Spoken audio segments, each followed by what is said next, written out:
Bien, veamos qué dice el gremio de exportadores, un importante gremio en la economía del país que viene bajando sus cifras desde hace algunos meses. Estamos en nuestros estudios amigos con el señor Gastón Pacheco, presidente de ADEX. ¿Cómo está, señor Pacheco? Muy buenas noches. Bienvenido. Gracias. Bien, ustedes, ¿cuánto han descendido en lo que es exportaciones durante este año, señor Pacheco? Bueno, prevemos que vamos a cerrar el año con una pérdida de 10% respecto al año anterior. Es decir, vamos a estar muy por debajo de los 40.000 millones, que había sido una cifra de referencia en años atrás. ¿Os han caído las exportaciones en 10%? Van a terminar cayendo 10% en el año. Ese es el estimado ¿A que qué tenemos. se debe? Bueno, la principal causa es el retroceso en los precios de los minerales. No hay ninguna duda que ese es el factor que empuja hacia Pero abajo. lo que es exportación no tradicional o exportación... En la exportación no tradicional se ve un crecimiento del orden del 7%, pero que esconde grandes desequilibrios. Hay sectores que están creciendo 25-30%, como el de la agricultura, y hay sectores que están cayendo más de 15%, como el siderúrgico. Entonces, el promedio da un 7%, pero en realidad de 8 subsectores, solo 3 están creciendo y los otros 5 están decayendo, ¿no? A tasas importantes. Bien, en este último mes algunos sectores se han recuperado, la producción igualmente. ¿Ustedes, los exportadores, han tenido una recuperación en este último mes? No, no se ha sentido esa recuperación. En realidad, lo que ocurre Aunque en el leve, país, ¿no? Pero no, nada. Digamos, hay sectores que sí, el sector agrícola está creciendo muy bien, pesca ha crecido, textiles ha crecido, de manera que ahí obviamente sí tienen que haber notado ese efecto. Pero en los demás sectores, químico, siderúrgico, minería no tradicional, en todos ellos hay un retroceso significativo. ¿Qué observación tenían ustedes al manejo o al trabajo en lo económico del señor Luis Castilla, ministro saliente? Bueno, en realidad se avanzó muy poco en lo que es destrabar el funcionamiento del aparato del Estado. Y eso lo que hace es estimular la informalidad. La informalidad es un gran enemigo no solo de la legalidad, sino de la actividad empresarial en general. Cuando el sector informal es el que prevalece, las cadenas productivas se interrumpen, las asociaciones entre empresarios se debilitan porque algunos de ellos están actuando al margen de la ley. Y cuando uno va a exportar, uno de los requisitos es justamente tener un cumplimiento absoluto en las leyes internas. De manera que se quiebra la capacidad que tiene el empresariado de articularse con pequeños productores, medianos productores, para lograr exportación. Entonces, necesitamos que el país se destrabe en su funcionamiento. No solamente a nivel del Estado o del gobierno central, también a nivel de los gobiernos regionales y sobre todo a nivel de la política tributaria y la política laboral, que son realmente frenos para el pequeño productor, para el mediano productor, para actuar dentro de la ley. El presidente de CONFIEP le puso como nota calificatoria al ministro Luis Miguel Castilla de 18, le puso una nota de 18. ¿Usted cuánto le pondría? Yo le daría una nota aprobatoria bastante más baja. Creo que... ¿Está por el 11 o por el 13? Y por ahí, digamos, entre 11 y 13. Yo creo que uno de los méritos que tuvo la gestión del ministro Castilla fue en los primeros 2 años en los que había mucho temor sobre la posibilidad de que el gobierno del señor Humala diera un viraje hacia las políticas chavistas. Su presencia contribuyó a calmar y a transmitir una sensación de manejo responsable de la macroeconomía.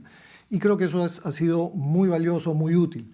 Lamentablemente no se acompañó ese buen manejo prudente de la macroeconomía con medidas microeconómicas. Entonces el funcionamiento del Estado, por un lado, estaba muy trabado, se complicó más durante este gobierno con medidas laborales y tributarias, y no se avanzó en modernizar la gestión del Estado. Entonces, la forma en que el ciudadano se vincula con el Estado es una forma que corresponde al siglo XIX. Y seguimos vinculándonos con formularios y papeles que hacen muy difícil para el ciudadano de a pie cumplir con las normas que pone el Estado. ¿Algo cambiará con el ministro Alonso Segura? ¿Ustedes tienen esperanza? ¿O? La esperanza sí la tenemos, hacemos votos para que, y de hecho las primeras declaraciones que ha hecho son en ese sentido, de enfocarse en destrabar, que es algo que él ha venido haciendo en el MEF, destrabar inversiones. Pero inspira confianza de que se va a hacer, porque también se anunció con Castilla lo mismo, ¿no? Exacto, lo que esperemos son acciones y Ver para creer, resultados concretos.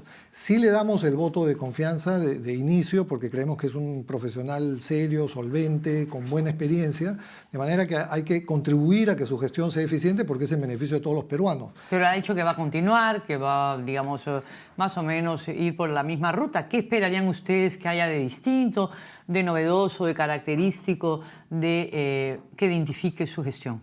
Cuando se habla de la continuidad de la política económica, nosotros queremos entender que se está refiriendo a que no va a haber un viraje hacia políticas trasnochadas que han fracasado en bueno, países eso como ya Venezuela. esperemos, que eso ya...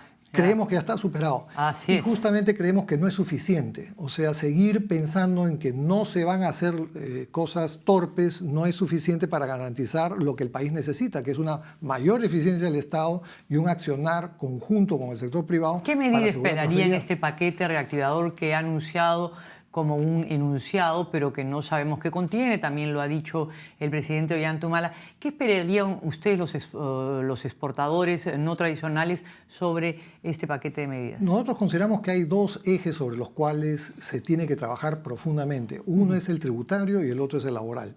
El Perú ocupa uno de los últimos puestos en rigidez laboral a nivel mundial. Entonces, contratar a una persona en el Perú es algo dificilísimo, costosísimo.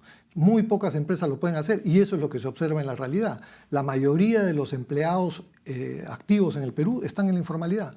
No logramos que las empresas actúen dentro de la ley porque las leyes son prácticamente incumplibles. Entonces tiene que haber un serio rediseño de la política laboral para que acompañe lo que realmente las empresas pueden hacer.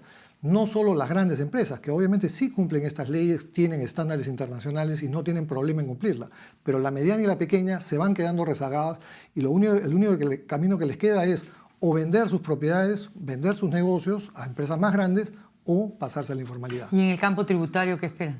Esperamos que haya una reducción de tasas. Porque ya se dieron medidas, ¿no? Sí, pero han sido muy tímidas. Realmente, cuando uno analiza lo que cuesta vivir en el Perú pagando un IGB de 18%, que no lo pagan todos, lo pagan solo un pequeño porcentaje de la población, un impuesto a la renta que está entre los más altos de la región, y la complejidad que significa presentar una declaración jurada y cumplir con el pago de impuestos. Ya hacer una factura es complicado. Exactamente, factura, boleta, es decir, lo que nos guía pide, de remisión. Y si hay una pequeña falla en el nombre, en la dirección, en la forma en que debe estar diseñada la factura, la SUNAT nos cae y nos pone unas multas tremendas. Eso es un estímulo permanente hacia la informalidad. Entonces, esperemos que... Pero con esta difícil gestión, que se baje la carga tributaria, que se baje el 18% del IGB, que se baje la tasa de impuesto a la renta. ¿Usted lo ve posible? No creo que está dentro de los cánones de la ortodoxia. No está entre los cánones de la ortodoxia cuando no se enfoca de manera integral.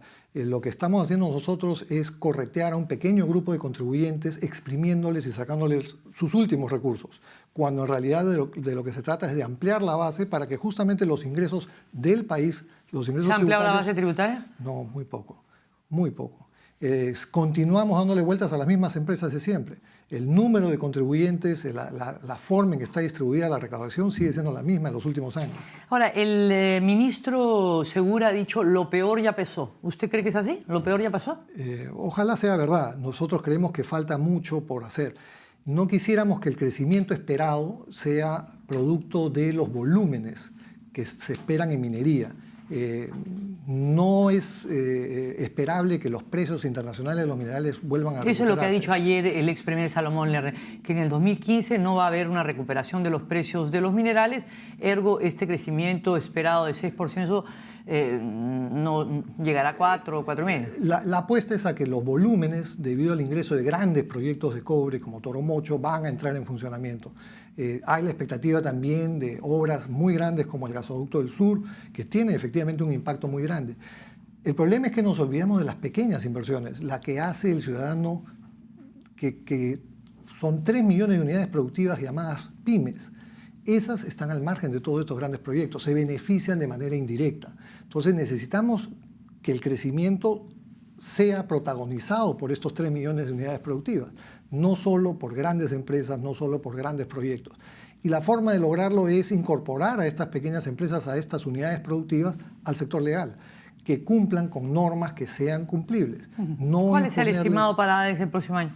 de crecimiento? ¿De las exportaciones o del país? Del país. Del país estamos pensando que va a estar en 4%. 4%. Esperemos que ¿Y sea las exportaciones mayor. se recuperarán? No el próximo año. No si no se toman medidas importantes de promoción. Entre el paquete de medidas... Han medio choteado al expresidente Alan García, al partido aprista, pero han dicho que no es el canal adecuado, el ministro de Seguridad ha dicho que no es el canal adecuado, que el canal adecuado es el Congreso para conversar con él. ¿Ustedes pedirán conversar con él o no? Absolutamente. Estamos pasando un conjunto de medidas al presidente Humala que esperamos propicie una reunión con el ministro Segura y con algunos otros ministros, si lo consideran necesario, para discutir las propuestas que estamos planteando, que son precisamente en el tema tributario y en el tema laboral. Bien, muchas gracias, señor Gastón Pacheco, por acompañarnos. Muy buenas noches. Gracias, Mariela.